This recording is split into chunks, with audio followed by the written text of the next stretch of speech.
Hi everyone, welcome once again to the Android Kenya channel. I'm going to share with you briefly my experience using two devices, that is the Tecno Camon 19 and the Tecno Camon 19 Pro. I have them both here. I've been using them for weeks on end. They're both fantastic devices, but they also have minor differences between one another, and Tecno is offering its A game in the mid-level Camon series now that we are going for stretches without seeing a new Phantom series, and that series is entirely its own sub-brand. So what we have here is really the best that Tecno has to offer. Is it the best for you though? Hopefully you'll be able to answer that question by the end of this review. So here on my left side is the Tecno Camon 19 Pro. It's the hero of the entire Camon 19 series. There's another device not in this picture, the Tecno Camon 19 Pro 5G. That one is also on sale in the Kenyan market. Last time we got wind of it, it was to come later. We presume it's now available. You can get it for 41,600 shillings if I'm not mistaken. The Tecno Camon 19 Pro is going for 33,800 shillings. At least that was the price we were told at the launch event way back in June.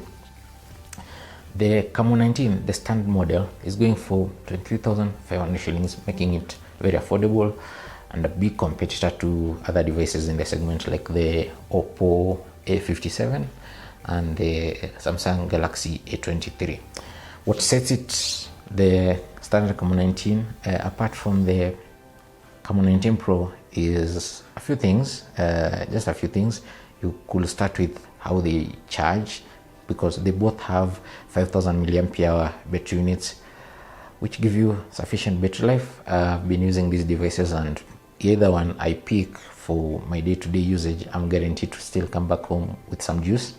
But the difference comes in when you're charging. The Pro will charge at 30 watts, and the non-Pro, which is the standard Camon 19, will be charging at 18 watts because of the included chargers in the box. That's a huge difference.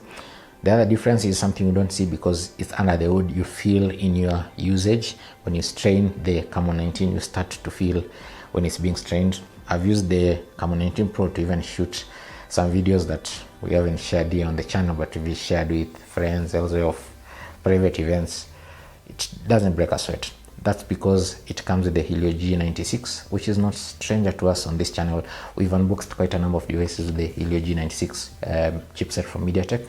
It's what powers the Tecno Camon 19 Pro. Now, that 5G variant we've talked about, it has a MediaTek Dimensity 810 or something for the 5G functionality.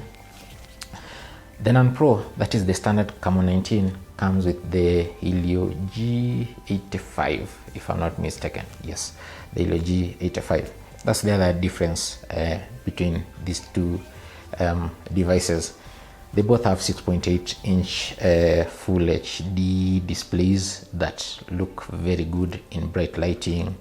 When you're indoors like I am right now and recording this, still fine. You really don't have to worry about much when it comes to these displays. High refresh, obviously, and yeah, you still get your notch up top.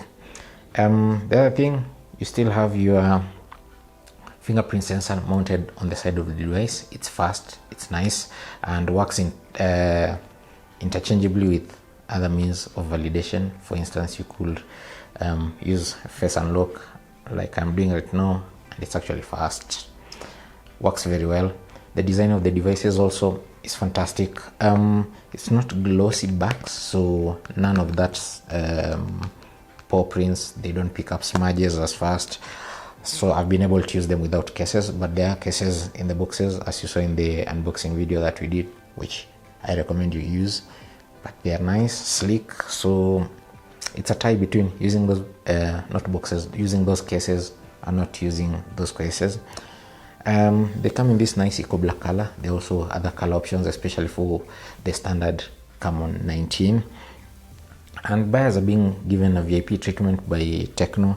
There are lots of warranties, so you're getting the usual standard 13+1 warranty has been extended to 24+1. So you're getting 25-month warranty with either of these, and then they have some deals if you show up at Calcare, which is Tecno's repair centers.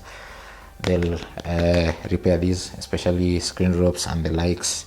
We share details on the blog, so you can check those out, which ends up making them to be very compelling packages compared with what's the competition is offering, what's out there in the market, because Tecno's responsibility doesn't end when you just purchase. So good battery life, yes. The camera is pretty fantastic. I did take some shots, various trips around the country, and it didn't matter where I was, what time it was. I almost got out with a very nice shot. And the videos, obviously I liked the videos on the Pro a lot better, but this other one is also no slouch at all. I like that the viewfinder, you can toggle between going with the 64 MP photos or not, and document scanner, one of the things I really liked on previous Tecno devices, still there. So you can take scans of photos, everything basically. Now that we are having big debates in Kenya about JPEGs and PDFs, very easy to do those kinds of things with this device.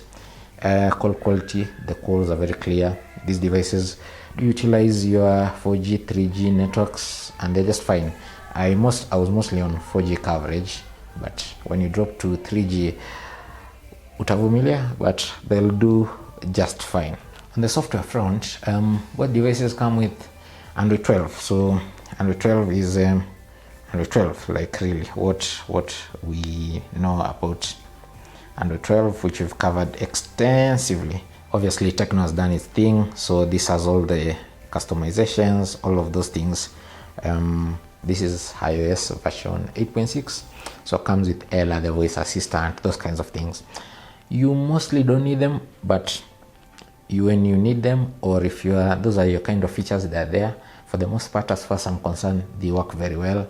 The devices are very well optimized for this kind of performance, and they do just a good job. The one thing you'll notice why the Pro tends to be much faster, transitions are okay. I'm not saying that the non-Pro, that is the standard Camon 19, is not, but you'll realize there are some things in Fika Mali and Alemeo. There are a few reasons to explain. Obviously, I've talked about the difference in chipsets, but the standard Camon 19 is limited to between 4 and 6 GB RAM, and that is coupled with between 64 and 128 GB 128 gigabytes of storage, while on the other hand, on the Pro, this comes with 80 GB RAM as standard, and memory options, storage options range from 128 to 256. What I have here is the 256, and what I have here is the 128 6, 128 8, 256, basically the highest of both devices. And on the Pro, it's super, it's fantastic. You really feel like you're using a 30,000 shilling phone because it's speedy, transitions are great, everything, responses, like whatever I tell you to do, it does in good timing when you're playing games. I'm not much of a gamer these days, but it will handle all of those. This one, pretty much the same thing, but the level of intensity that it can handle does vary, and the beauty of it is they both do all of those things without really significantly heating up. So overall, to the lowdown, should you buy them? That's entirely up to you, but from where we see it, having used these devices for weeks, months on end, there are two devices that we can recommend, especially for the standard Camon 19. It's a steal at 23,000 shillings, 23,500 shillings, and for 33,000 for this one, well, it's arguable how good it is, but as far as you're concerned, it does make a good case for itself.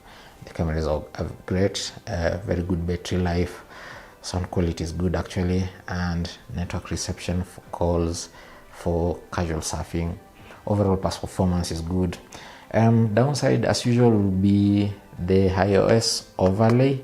There are lots of things it does well. There are also a couple of things it doesn't do so well, but all of those make up for a device that is many things to many people, but generally appeals and tries to stick within its budget.